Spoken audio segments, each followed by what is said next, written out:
Hello everyone.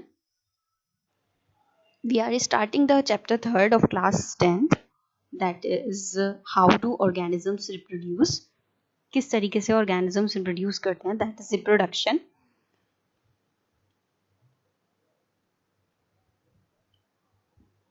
In this chapter we will discuss about the do organisms create exact copies of themselves.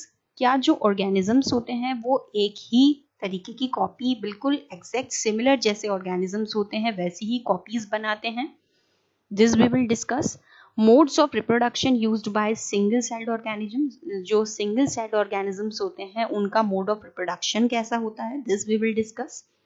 Sexual reproduction we will discuss. Sexual reproduction in flowering plants किस तरीके से होता है. Sexual reproduction in human beings में कैसा होता है, and reproductive health. So these all the topics we will discuss in this chapter. Now today we will discuss about the introduction of the chapter.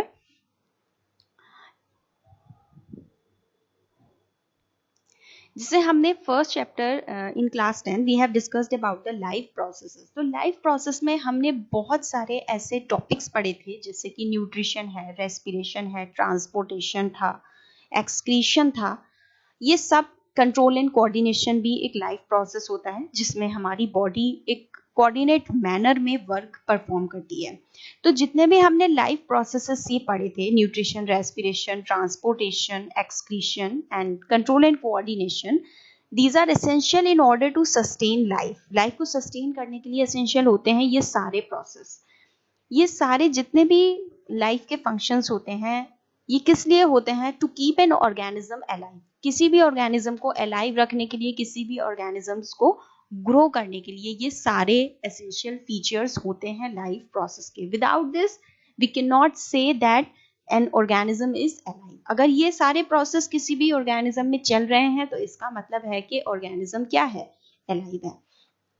इस चैप्टर में हम reproduction के बारे में पढ़ेंगे जो कि एक स्पेशल, एक एसेंशियल बायोलॉजिकल प्रोसेस होता है जो कि जिससे क्या होता है, प्रोडक्शन होता है नई जनरेशन का of individuals of the same species. एक ही स्पीशीज की बहुत सारी जनरेशन का, न्यू जनरेशन का बनना क्या कहलाता है, that is reproduction. It is an essential and special process.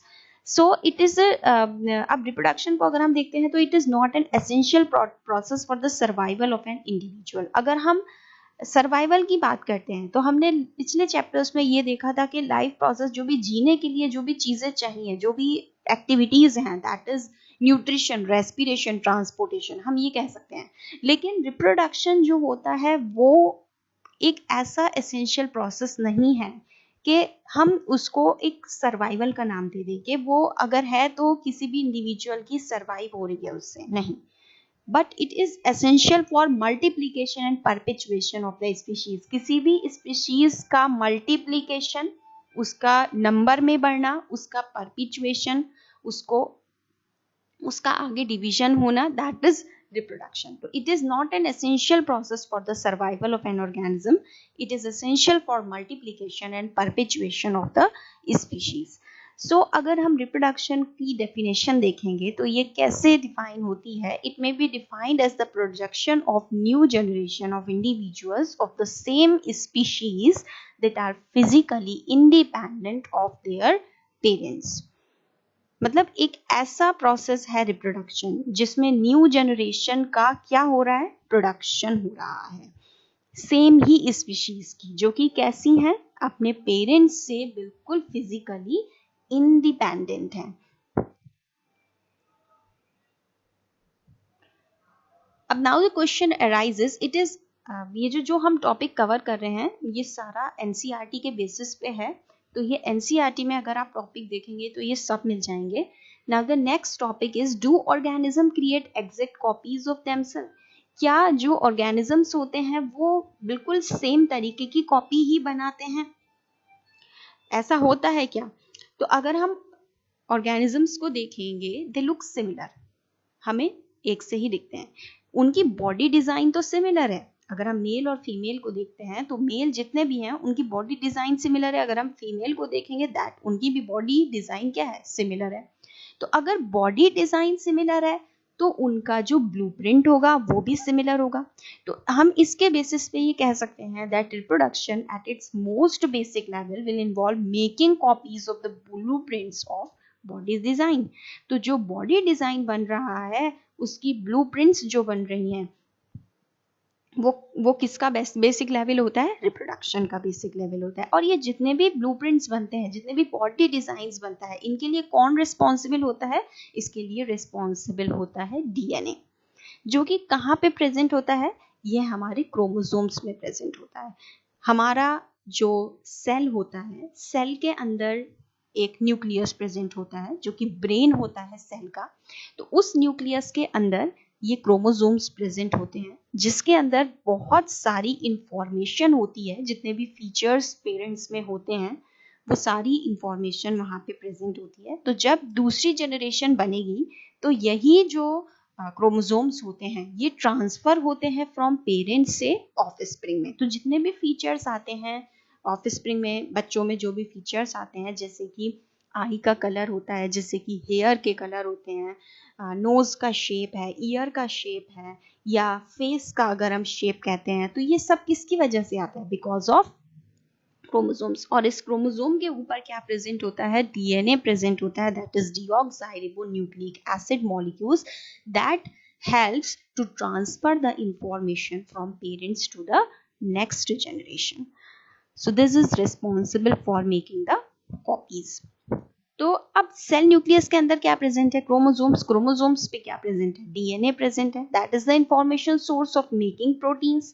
अगर मान लीजिए ये इंफॉर्मेशन चेंज हो जाती है तो अलग अलग प्रोटीन्स फॉर्म होते हैं, और अलग अलग प्रोटीन्स फॉर्म होंगे अगर, तो बॉडी डिजाइन भी डिफरेंट होगी। लेकिन अगर सेम प्रोटीन्स अगर जा रहे हैं एक बॉडी से दूसरे बॉडी में तो कोई भी चेंज नहीं होगा। But if different proteins transfer from parents to their offspring, then it lead to altered body designs.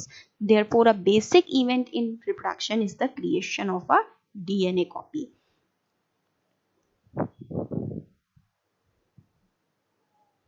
तो अब सेल्स क्या करती हैं, बहुत सारी केमिकल रिएक्शंस यूज करती हैं डीएनए की कॉपी बनाने के लिए।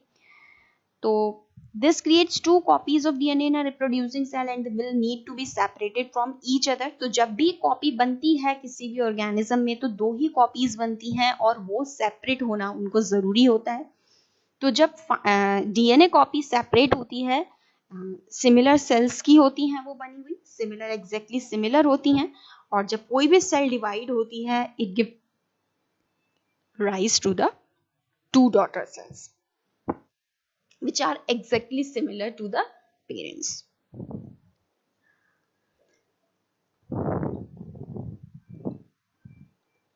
और ये जो कॉपीज बन रही हैं, जब सेल डिवाइड हो रही है वहां पे जो भी डॉटर सेल्स बन रही हैं, हमने ये बोला कि वो एग्जैक्टली सिमिलर हैं। तो जब सिमिलर हैं वो किस वजह से है, due to similar genetic makeup, क्योंकि जो जेनेटिक मेकअप है, जो डीएनए है वो सिमिलर है, that's why it is similar. तो there are however chances that they may not be exactly similar. कुछ chances ऐसे हो सकते हैं कि similar कभी कभी ना हो, they may be identical भी हो सकते हैं और कभी कभी slightly different भी हो सकते हैं। ये सब किसके ऊपर डिपेंड रहता है, it all depends on how accurately the process of DNA copying अगर जो DNA copying हो रही है, जब DNA कॉपी कर रहा है, एक से दूसरा कॉपी बन रहा है DNA का, तो ये उस पर डिपेंड करता है कि वो किस तरीके से, किस एक्यूरेटली में वर्क कर रहा है, किस एक्यूरेट वे में वर्क कर रहा है। तो कभी कभी ऐसा होता भी है कि जब डॉटर सेल्स बनती हैं तो क्या होता है, वो आइडेंटिकल भी होती हैं और नहीं भी होती हैं। तो अभी हम आगे ये पढ़ेंगे कि जो रिप्रोडक्शन, एसेक्सुअल रिप्रोडक्शन होता है, वहां पे जो कॉपीज बनती हैं वो बिल्कुल आइडेंटिकल होंगी, बिल्कुल सिमिलर होंगी। But in case of sexual reproduction वहां पे एग्जैक्टली सिमिलर कॉपीज नहीं बनती हैं। तो वहां पे क्या काम हो रहा है, सेक्सुअल रिप्रोडक्शन में वहां पे जो डीएनए कॉपिंग हो रही है वो एक्यूरेटली वे में हो रही है, प्रोसेस कुछ अलग तरीके का हो रहा है जिससे डीएनए कॉपिंग डिफरेंट हो रही है। तो अगर हम केमिकल रिएक्शंस की बात कर रहे थे, अगर हम केमिकल रिएक्शंस की बात करें, that is absolutely reliable, it is always expected that process of कॉपिंग DNA is not truly identical in each time. कभी भी ऐसा नहीं होता कि जब डीएनए कॉपी होता है तो वो आइडेंटिकल ही हो एक दूसरे से बिल्कुल सिमिलर हो, कुछ ना कुछ डिफरेंस आता जरूर है डीएनए की कॉपी में। तो some of these copies of DNA में possess drastic variation from the original. तो अगर कुछ भी चेंज आएगा डीएनए में तो क्या होगा, इंडिविजुअल में भी डिफरेंस। तो जब डीएनए कॉपी होती है तो ड्रास्टिक चेंजेस आते हैं, वेरिएशंस आते हैं। जब वेरिएशन आएंगे तो क्या होगा, वो एनवायरनमेंट में अपने आप को सूटेबल नहीं कर पाएगा और डाई हो जाएगा, सरवाइव नहीं कर पाएगा। तो कभी कभी ऐसा होता भी है कि ये जो वेरिएशंस आते हैं ये इंडिविजुअल के लिए बेनिफिट भी हो जाते हैं। और जब ये वेरिएशंस आते हैं डीएनए की कॉपी में तो क्या करते हैं, ये इवोल्यूशन करते हैं किसी भी न्यू स्पीशीज का, इवॉल्वमेंट करते हैं न्यू स्पीशीज का। पुरानी स्पीशीज से नई स्पीशीज का बनना कहलाता है इवोल्यूशन। तो कभी कभी क्या होगा जब डीएनए की कॉपी, तो ये हमने पूरे टॉपिक में ये देखा कि जब ऑर्गेनिजम्स बन रहे हैं एग्जैक्ट, उसने पूछा था कि do organism create exact copies of themselves, क्या एग्जैक्ट कॉपीज बना रहा है ऑर्गेनिज्म?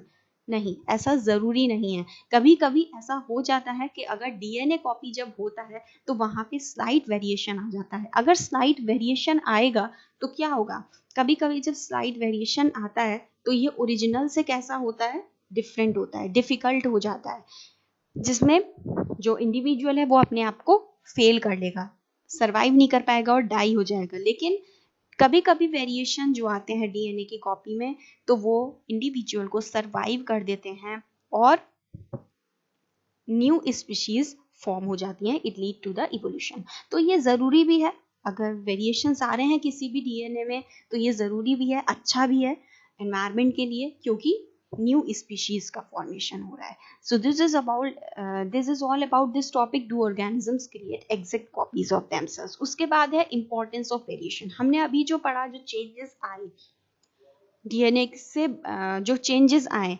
क्या वो इम्पोर्टेंट है, इंपॉर्टेंस ऑफ वेरिएशन, क्या इंपॉर्टेंस है उस वेरिएशन की, क्या चेंज, उस जो चेंज आया है उसकी क्या इंपॉर्टेंस है।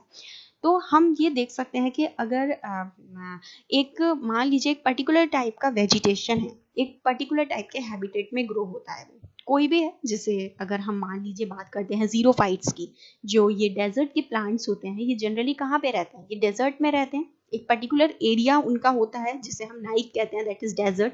तो ये अपनी ही जगह पे रहेंगे डेजर्ट में। तो the consistency of DNA कॉपिंग during reproduction, जब इनका रिप्रोडक्शन होता है तो जब डीएनए की कॉपिंग होती है उस टाइम पे इंपॉर्टेंट होता है for the maintenance of body design features that allow the organism to use that particular Naik.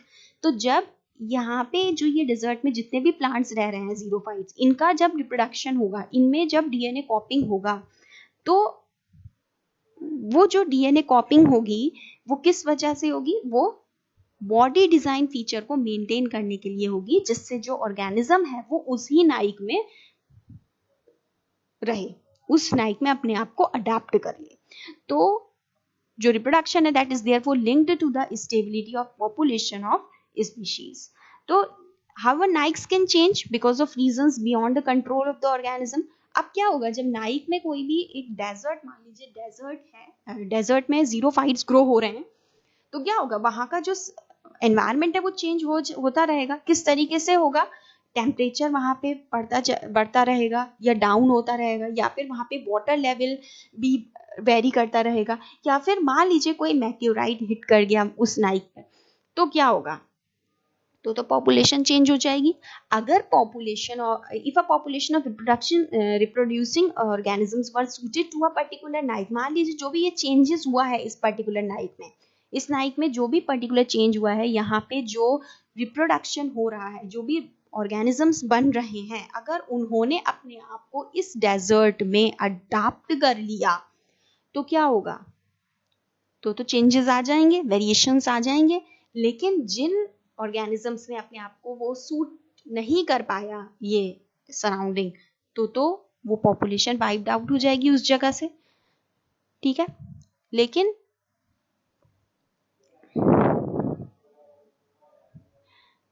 लेकिन जो ऑर्गेनिजम्स यहाँ पे अडाप्ट अपने आप को कर लेंगे तो वहां पे चांसेस हो जाएंगे उनके सरवाइव होने के, और फिर वही आगे रिप्रोडक्शन करेंगे तो उन्हीं की जनरेशन चलेगी, ठीक। तो यही इस टॉपिक में बताया गया है. Now thus if there were a population of bacteria living in temperate water, या हम एक और एग्जांपल ले लेते हैं. मान लीजिए एक टेम्परेट वाटर है जहाँ पे बैक्टीरिया रह रहा है. मान लीजिए क्या हुआ, if the water temperature were to be increase by global warming, global warming आ गई, वहां पे टेम्परेचर बहुत बढ़ गया, तो क्या होगा, जो बैक्टीरिया होंगे वो डाई हो जाएंगे, उसमें से कुछ बैक्टीरिया वहां पे मर गए, वो अपने आप को अडेप्ट नहीं कर पाए उस टेम्परेचर में. लेकिन कुछ वेरिएंट्स जो थे वो सरवाइव भी हो गए, उन्होंने अपने आप को अडेप्ट कर लिया उस हीट में, उस टेम्परेचर में, और आगे फर्दर ग्रो होने लगे. तो अब ये जब ग्रो होंगे आगे, तो क्या हुआ, वेरिएशन से ही तो हुआ, चेंजेस आएंगे आगे जाके कि ये जो बैक्टीरिया है ये किस जगह पर रह रहे हैं, ज्यादा टेम्परेचर वाले एरिया में रह रहे हैं, तो यही आगे सरवाइव करेंगे और आगे फर्दर अपना रिप्रोडक्शन करेंगे. तो इससे क्या निकला conclusion, that variation is thus useful for the survival of species over time. तो वेरिएशन जो है वो बहुत जरूरी है for the survival of species. अगर वेरिएशन नहीं है तो सर्वाइवल भी नहीं है, तो इवोल्यूशन भी नहीं है. तो वेरिएशन बहुत जरूरी है कि हम किसी भी ऑर्गेनिज्म की पॉपुलेशन को इंक्रीज करने के लिए वेरिएशन बहुत जरूरी होता है.